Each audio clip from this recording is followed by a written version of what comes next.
London, England. A vibrant financial centre where steel and glass palaces rise from the banks of the River Thames, which winds through the bustling capital city that 8 million people call home.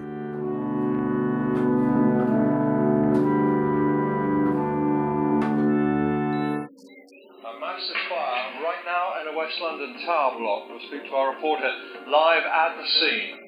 The London Fire Brigade right now are dealing with a serious fire in a tower block, Grenfell Tower, 23-storey residential block of flats in Kensington. On the 14th of June 2017, just before 1 a.m, a fire broke out inside apartment 16 on the 4th floor of a 23-storey high-rise tower block in West London known as the Grenfell Tower.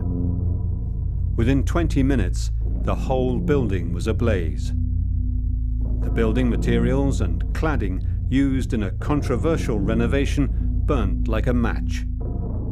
72 people died in the catastrophe. We're stuck on the 23rd floor! Hello! When I saw the fire, I said, bloody hell, now the fire is, that's when, I got a bit more nervous. The cladding system on Grenfell was such that once it had caught fire, that building was going to go up, I think, like a tinderbox. But that didn't mean that the people in it had to die. The Grenfell Tower fire was the worst peacetime residential fire in London for 100 years. An extraordinary number of events led to the disaster and subsequent high death toll. A public inquiry is underway, and much has been revealed about the dynamics of what went wrong that night. And yet hundreds of buildings are still at risk of a similar fire wherever private interests eat away at social housing to maximize profits at the cost of lives.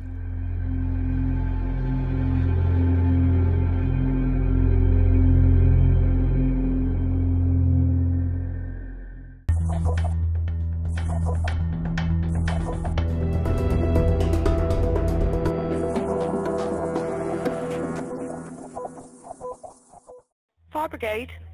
Yeah, hello, hi, in the fire, flat 16 Greenfield Tower. Sorry, a fire where?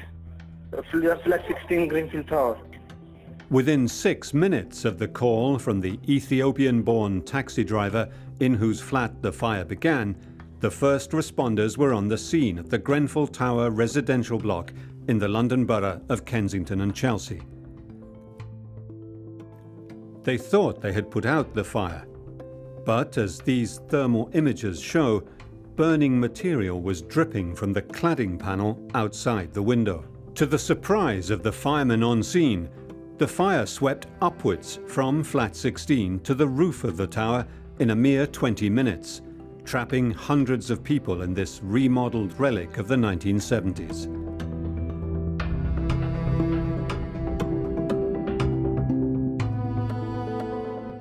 Antonio Roncolato was in his flat on the 10th floor when he was awoken at about 1:30 a.m. by a text from his son. At around 1:40, Christopher, my son, came back from his work. After he finished work, he went for a couple of drinks, and then he came back by car, by minicab. So, and on the way back, he got a phone call from one of his cousins telling him that Grenfell Tower is burning. I'm sorry.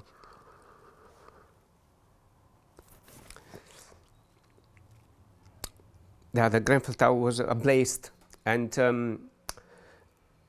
he could not. He said, "What are you talking about?" So basically, he reached the foot of Grenfell Tower, and straight away he called me and he told me, "Father, get out of there because the tower is burning." And basically, I was asleep. I was deep asleep, and so I answered the phone and I said, "What are you talking about, Christopher?"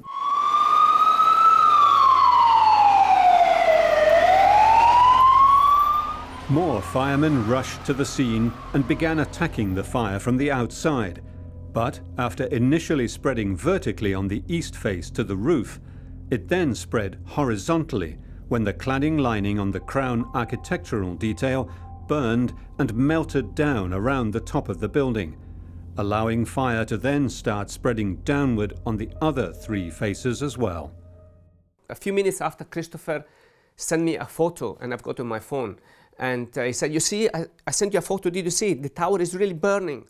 So, and the tower, at that stage, 140, 145, was already, the east side of the tower was already, the left east side of the tower was already ablaze all the way up to the last floor. The apartments filled with dark, toxic smoke as flames crept in through vents and cracks in the window framing. Later, fire roared into the apartments after the heat of the blaze simply burst through windows. I got ready, I dressed up, I put together my some important documents, my phone, laptop in a rucksack in order to say, now I'm going out. You know, so, and I put a cap and everything. So then I said, okay, let me assess, you know, what the situation is like in the stairway, in the hallway, you know. So I touched my front door, and it was very warm. And as I opened, a lot of I could see nothing. It was totally pitch black. The smoke the big puff of smoke that came in was so strong that made me close the door straight away. It was very hot, very strong. It was like if you're hit by a gas that you cannot breathe anymore. Go! Fire! On the other side of the building, many residents still had no idea of the disaster unfolding. When they found out, many chose to follow the fire brigade's protocol and stayed put, as emergency dispatchers instructed them and as notices posted on each floor advised. So Christopher kept on calling me, and then he passed me on to the fire marshal, and and I said, look, I'm on the 10th floor. I explained to them where I was located, and I said, I'm on the 10th floor. I cannot go outside. It's very dangerous. There is a lot of smoke. It's almost impossible. So I need help to get out of here. I said, okay, mate, stay put. We know you're there. Somebody's coming to get you.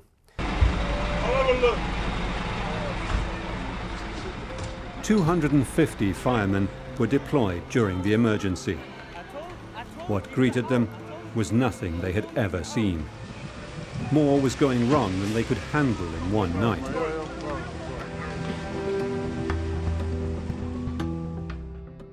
At one stage, around 2:30, it was still very dark outside. I realized that there is smoke coming in from the ledges of the windows. Brand new windows just installed a year and a half before.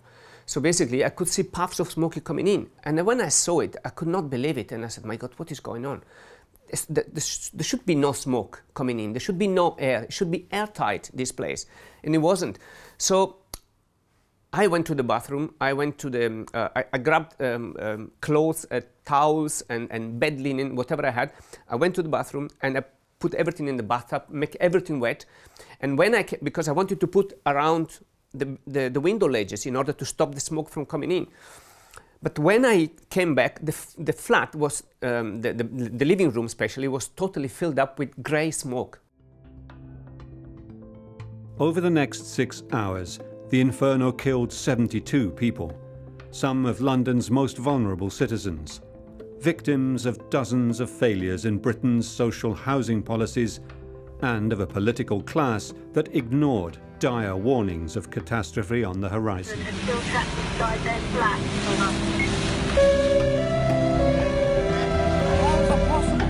Jumped up while on the flat.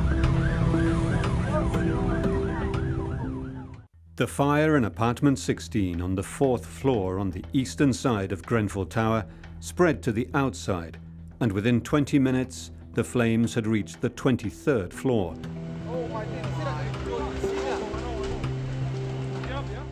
And were burning and melting the cladded architectural crown detail installed during renovation to make it look more attractive.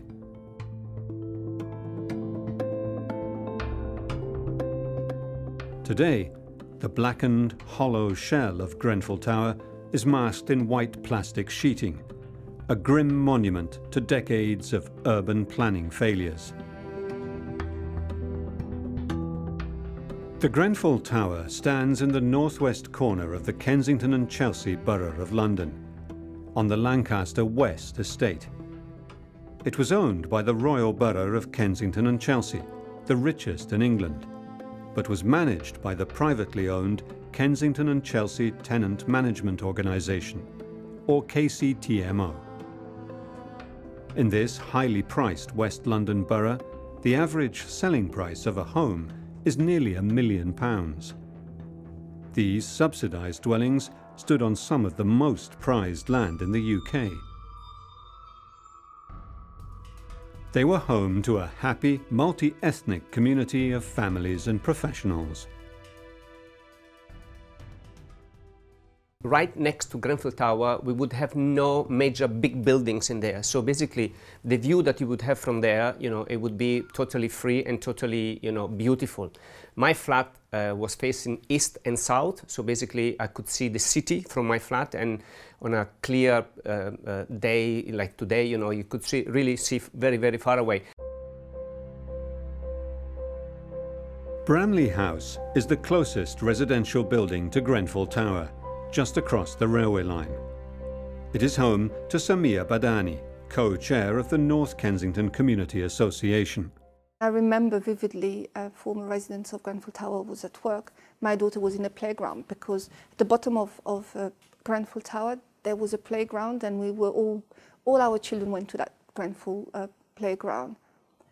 And my daughter was with her and her daughter, and my daughter fell, and then I got a call from her. I didn't know because my daughter was late, and she told me, don't worry, she's like my daughter, I'm looking after her. It was that sense of human warmth, and these were the residents of Grenfell Tower. Like this, we have a Grenfell community.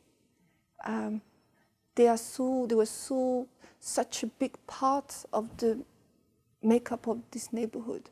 So many people from all over, from North Africa, from sub-Saharan part of the continent, from Portugal, from Spain, from Colombia, South America, lots of Indian people, Bangladeshi, and so on. So basically, it was really a mixed community, and yeah, and we, I was quite, very happy living in there. 27 years of my life, so it's a big chunk of my life.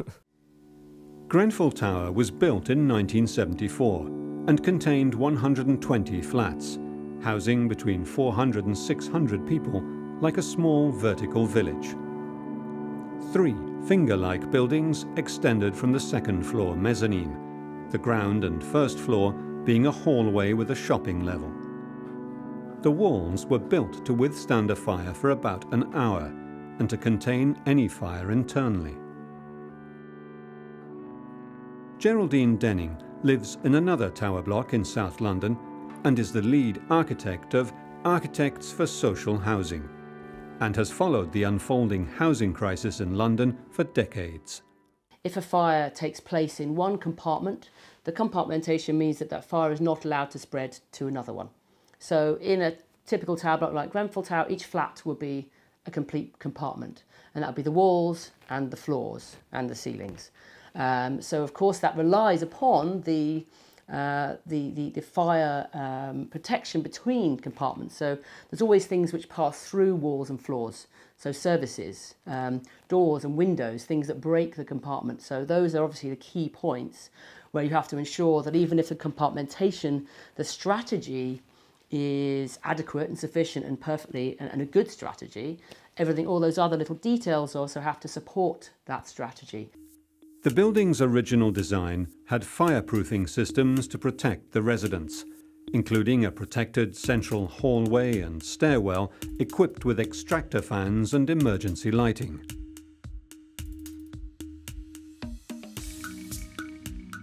The central circulation, the central core of Grenfell, has only one stair. That was traditional and still is current practice in the UK. Because the fire stair isn't deemed in a building which is compartmentalised like that, the stair isn't used for escape, or rather not for emergency evacuation. I think that's a very important thing to consider. So when you have a building which is compartmentalised like this, the general rule is to stay put. So the idea is that if you have a fire in your compartment, The idea is to retain, is to restrain the fire within that compartment. Little more than 30 years after the tower was built, the local council began exploring ways of cashing in on the value of this prized stretch of land between Ladbroke Grove and Latimer Road tube stations.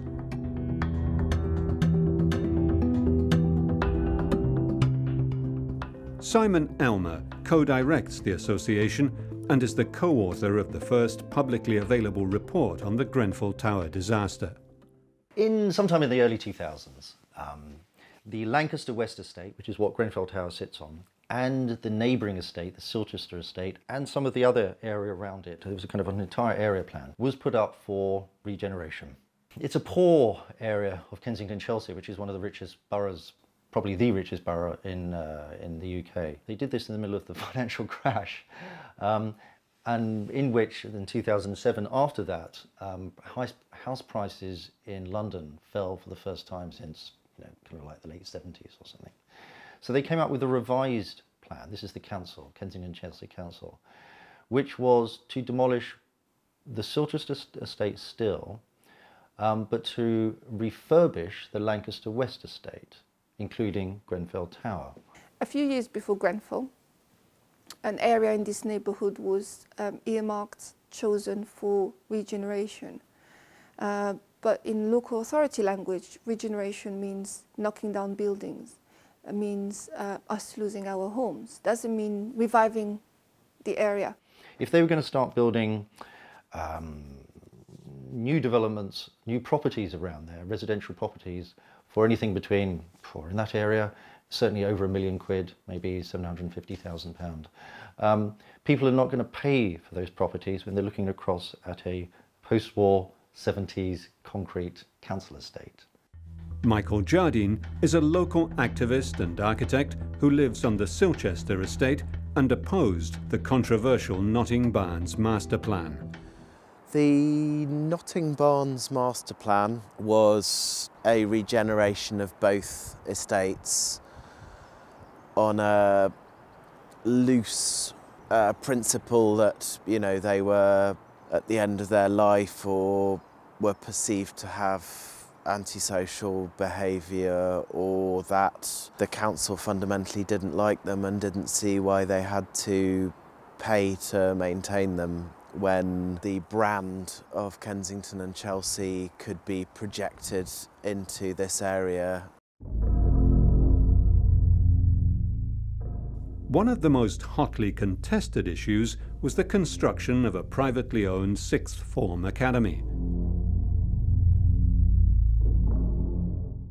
In front of the Grenfell Tower, that is as part of the Lancaster West estate, there was a large car park and a series of gardens, which were used by the local residents. The principle of building high tower blocks in the 70s was to actually free up the land around it for recreational use and all sorts of other ideas. What the council came to a decision was to sell that land for the building of a private academy school. The idea behind this, which is used on almost every council estate regeneration scheme, is what's called cross-subsidisation. You privatise part of the land, or you use council land to build market sale developments on it, residences, and then you use the profits from that to subsidise the building of whatever, council housing, affordable housing, or to refurbish council estates that you're not going to demolish. We used to have 3 football pitches and then a massive car park. And then on the side you would have also a road that would go right next to the tower. Okay, which makes sense. You have access to the tower in case of. They said, okay, we're going to use the space because we need to build an academy in there, we need to build a school, but we're going to refurbish the tower. The tower now is standing right in a cul-de-sac, having access only from a small road, which is called Grenfell Road, with cars parked on each side. And they said, we are trapped in here. Aesthetically, I think the cladding was originally specified by the architects of the academy to make a whole piece of the academy and the tower. In 2012, the local council put the tower block refurbishment to tender and eventually opted for a low-cost cladding proposal aimed at improving heat efficiency and beautifying the concrete high-rise. When you understand the way that a building, a fire system works, it's not just the individual materials, but it's also the way they work together. So what we most likely understand was that there was a piece of some kind of timber, whether it's an oriented OSB board or a ply board that was installed on the surface of the concrete. Onto that you'd have your insulation, and onto that was the aluminium support for the cladding and then the cladding itself. And it was the way in which all those different pieces of the structure worked together, which is what created the inferno. They filled up the gaps between the concrete and this sheet of aluminium, whatever it was, that was totally flammable. And inside they put some insulation material, yeah? But also in there, they put a lot of rubbish that came from the buildings. Instead of taking it down, they would, stuff it in there. It's like putting dust under the carpet, nobody will see it. Given the complaints that were coming from the residents at every stage of the construction and the refurbishment of the building, the complaints of the standard of the installation, I mean, there's nothing left of the tower now to know, but in terms of it's highly likely that the standard of installation of some of these things means that a lot of the fire collars, for example, may not have been installed correctly. A lot of the intumescent strips, a lot of the fire protection strategies may well have not been installed adequately correctly. That's highly likely, given what the residents had already said. Starting in 2012, Grenfell Tower was refurbished with a new external insulation and overcladding system, new windows and window frames with extractor fans. Refurbishment was completed in 2016 at a cost of £8.6 million, £2.5 million less than the original budget. Poor maintenance and non-compliance of some of the refurbishment materials turned a small fire into a catastrophe.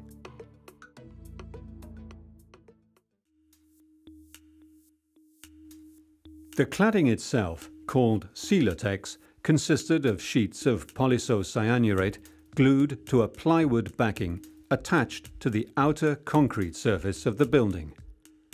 This surface was protected by a Rainobond rain shield made of a sandwich of 6 mm of polyethylene between two 0.5 mm thick aluminium sheets. The original KCTMO project promised zinc outer panels with a higher fire resistance. Expert witnesses testified that cladding panels did not comply with the more rigorous standards for insulating materials on high-rise dwellings.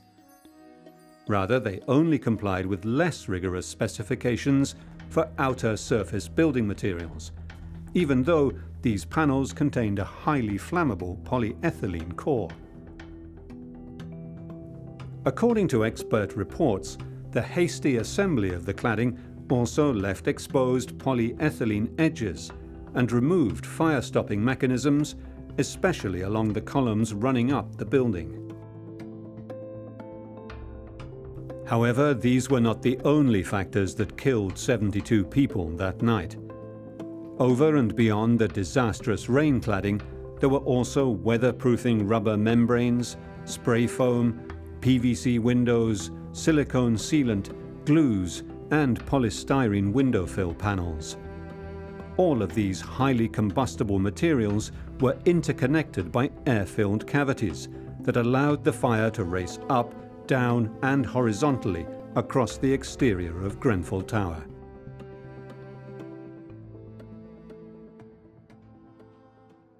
The cladding would have added a good 20 or 30 centimetres, 20 or 25 centimetres to the surface of the building. That's to include 150 millimetres of insulation. So you suddenly have the space within this cavity and the insulation itself, which can then pass up through the window frames, essentially, into the interior of the building. And so that becomes a very, very fragile part in the building envelope. The fact is that the window should have been totally sealed off, airtight. windows and ledges and frames, whatever you want to call them, and they were not. And that's what caused the smoke.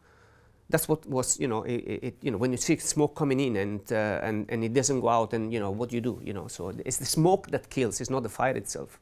And I've got the picture in there of the little puffs of smoke coming in. There should be fire stopping measures which would go around all the openings and at various stages on each floor, essentially, which would prevent exactly what we saw happening. So it leads us to conclude that those fire stopping measures weren't in place. By 1:30 a.m, the fire was out of control, but dispatchers continued to tell residents to stay put. 10 residents died trying to go down the stairs. Many were discouraged by the smoke and went upwards, but there was no way onto the roof. I could see people waving, people calling for help, children screaming. I saw a woman at a window and she just burst into flames. It's just like a gush of fire. We felt their pain, and I think, I don't know how to explain that, but we knew they were going to die. And there's nothing we could do. They were trapped. It was an inferno. Families with children could be seen waving from their apartments or flashing the lights on and off. At least 4 victims died after having jumped from their burning apartments.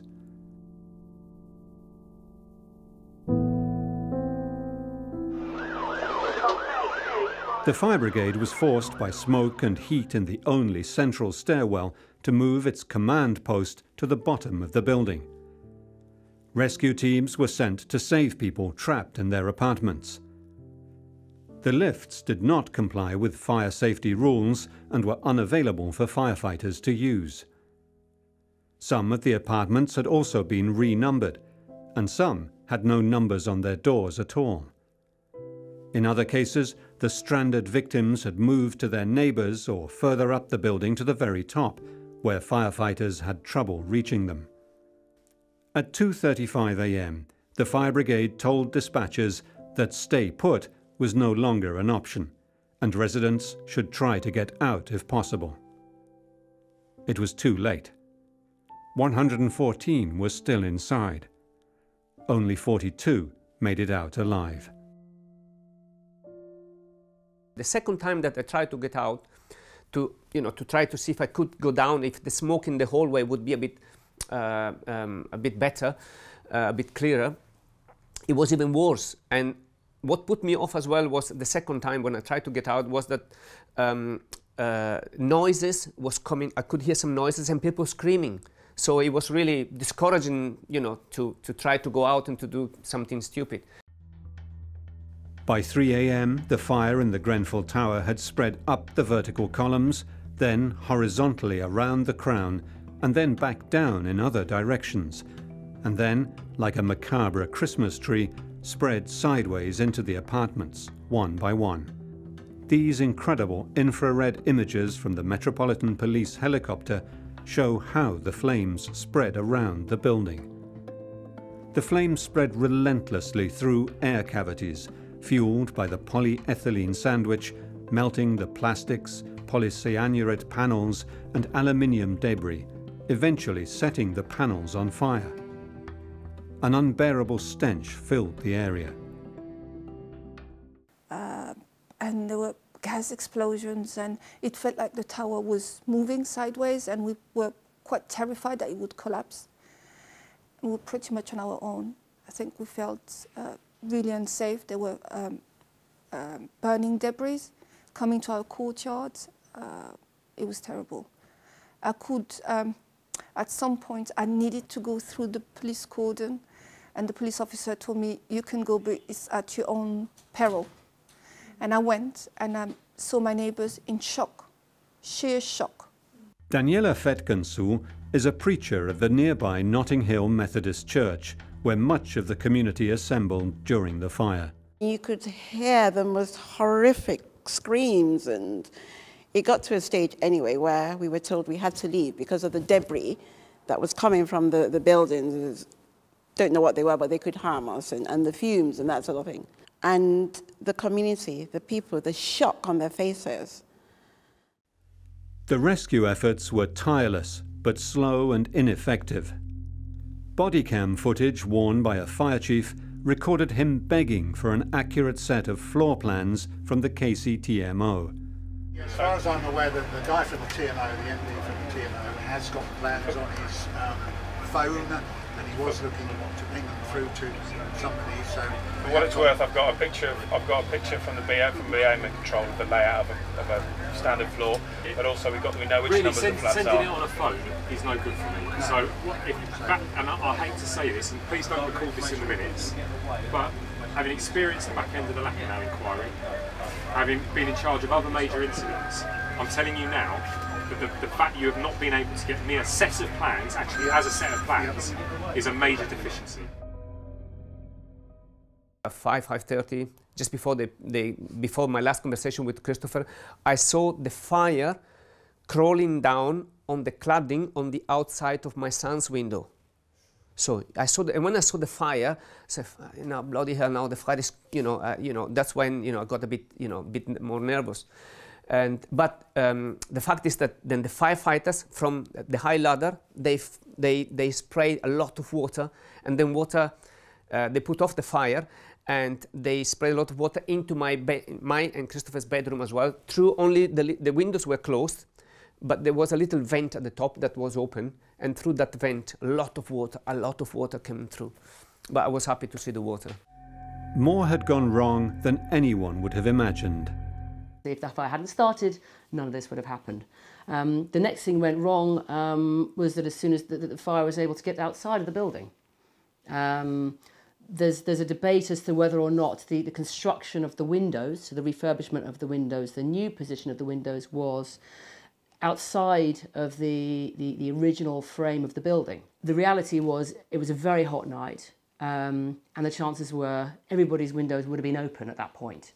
The new material, which was placed onto the building, did transmit the flame across its surface. One of the key mechanisms for that spread of flame was what could be understood as a series of chimneys. There were gaps which moved up through the building to enable the draft of air to pull the flames vertically up the building. The cladding system on Grenfell was such that once it had caught fire, that building was going to go up, I think, like a tinderbox. But that didn't mean that the people in it had to die. The residents had been complaining about the poor quality of the renovation of the interior, which involved lots of fire safety measures, the securing of the compartmentalisation of it, the fact that the smoke extractors didn't work, the fact that the emergency lighting in the stairwell didn't work, the fact that, as they reported, gas mains unboxed ran down the fire stairway, which is kind of the extent of the lunacy of the refurbishment of that. Antonio Roncolato was still alive. Around 5:30, 6 o'clock, I had the last conversation with Christopher, and I said, Christopher, listen, I've been here for so long. They told me that they would come and get me. They told me to stay put, even though I cannot go out. And I said, I need you to, I need to speak to someone to see really what's happening. And he ran right next to the tower, and then he passed, one fire marshal or fire brigade man or something.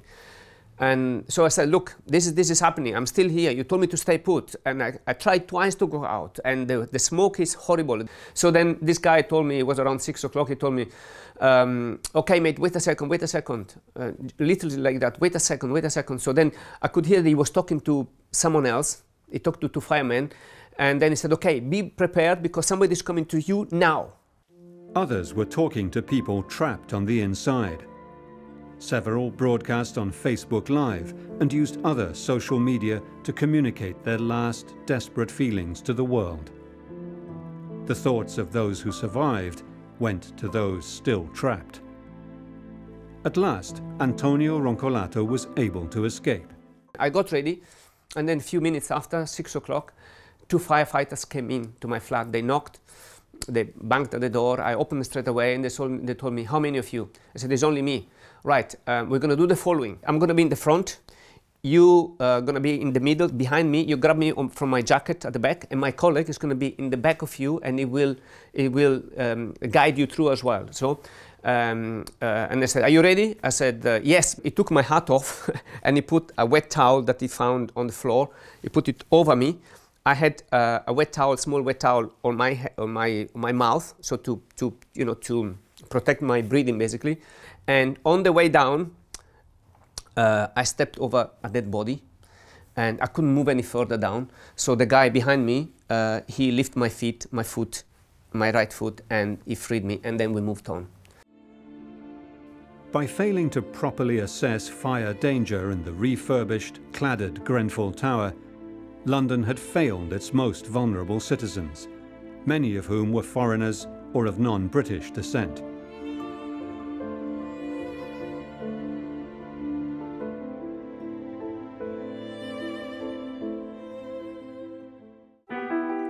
Entire families died in the Grenfell Tower fire, huddled together in their flats or fleeing down the stairwell.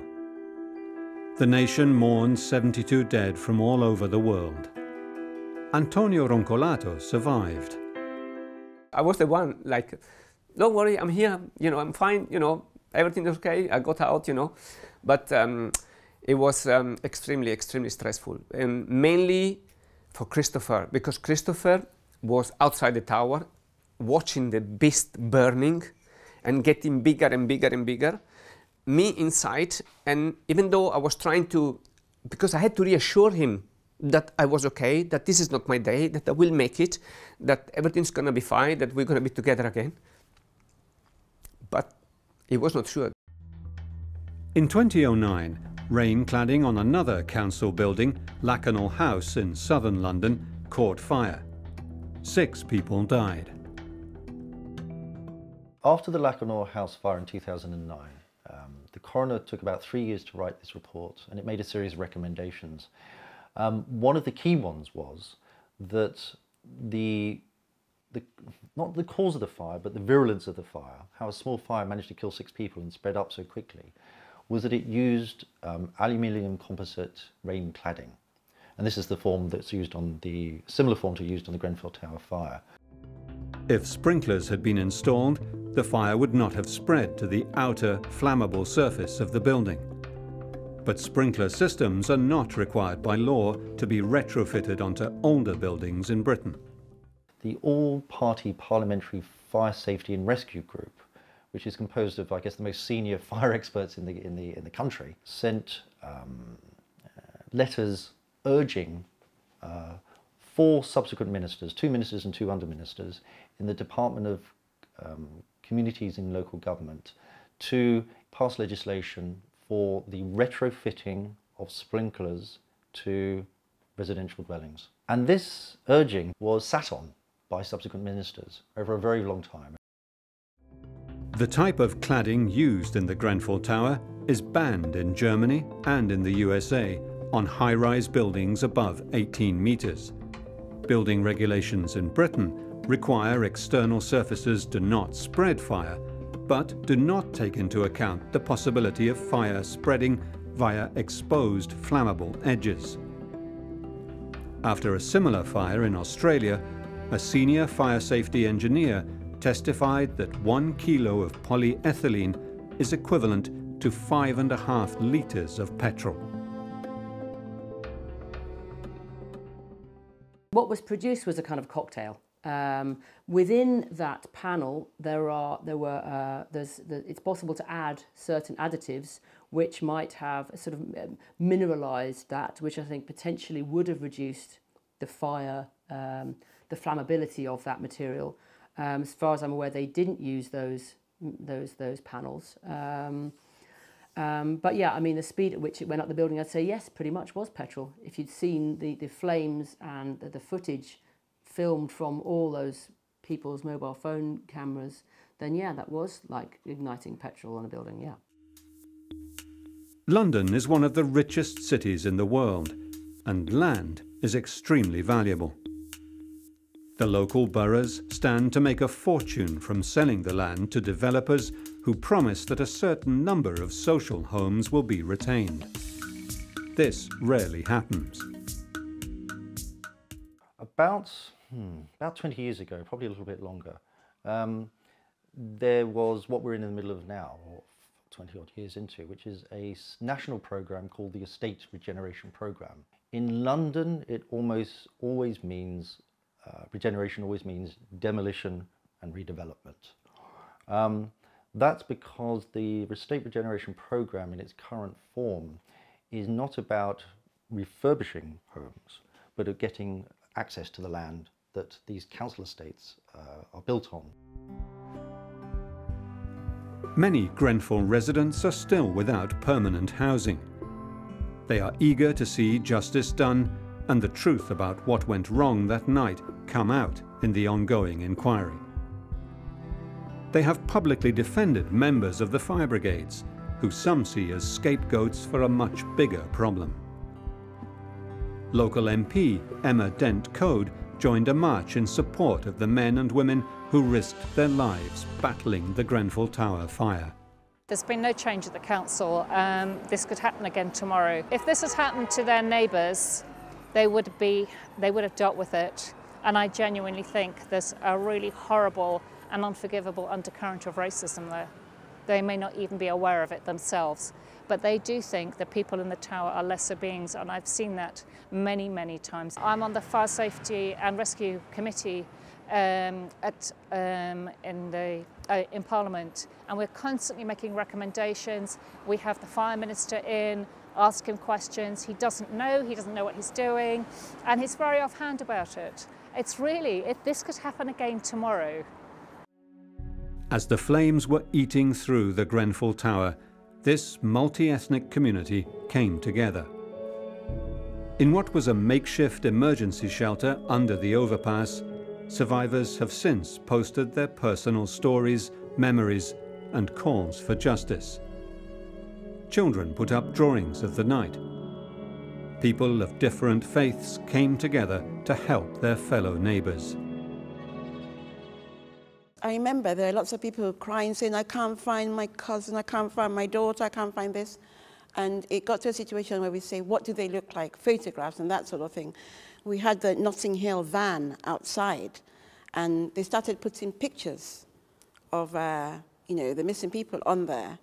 And that sort of like grew, really, and then it was on the railings, and then it was on the walls, and then it was just all around the community. Because people were just saying, have you seen this person? Because people were obviously running to all sorts of areas and and some people were not actually in at the time, so there were lots of people who were looking for their family members. The anger that still simmers under the ashes of the gutted Grenfell Tower is fueling a new civic movement of solidarity and self-governance that may one day be the cornerstone of a new community. I think what the tragedy did, it highlighted that stigma. I would call it stigma because it's not just race or faith, it's social status somehow. It's like living in social housing is a bad thing, that we can't be educated people or we don't have a career. And when you look at the makeup of the local area, people are working, people are, have degrees, and it's like no matter what we do in our life, no matter how high we reach in our life, we're still labeled as low-class people. More than 2 years after 72 people died in the Grenfell Tower fire, the inquiry has yet to determine officially what went wrong. But resilient residents have Grenfell in their hearts and are not about to let the country forget. Any local authority would have lost its right to make decisions for people it serves. But this local authority continued to do so while it was still under a question mark as to its fitness to exercise their duty of care. They are under criminal investigation for potential breaches of health and safety regulations. why should we trust them? Why should we go to them? So it created a vacuum, and that vacuum was filled by the community. Hence, we set up the space here, because either you bring government to take over, or you bring commissioners to take over, or the community to take over. The Lancaster estate residents plan to keep pushing for justice, calling for public and private sector accountability, and lobbying for policy changes that will help prevent any such tragedy from happening again. Only if the lessons of the Grenfell Tower fire are learned and real changes arise from the inquiry will the deaths of their friends, family and neighbours not have been in vain.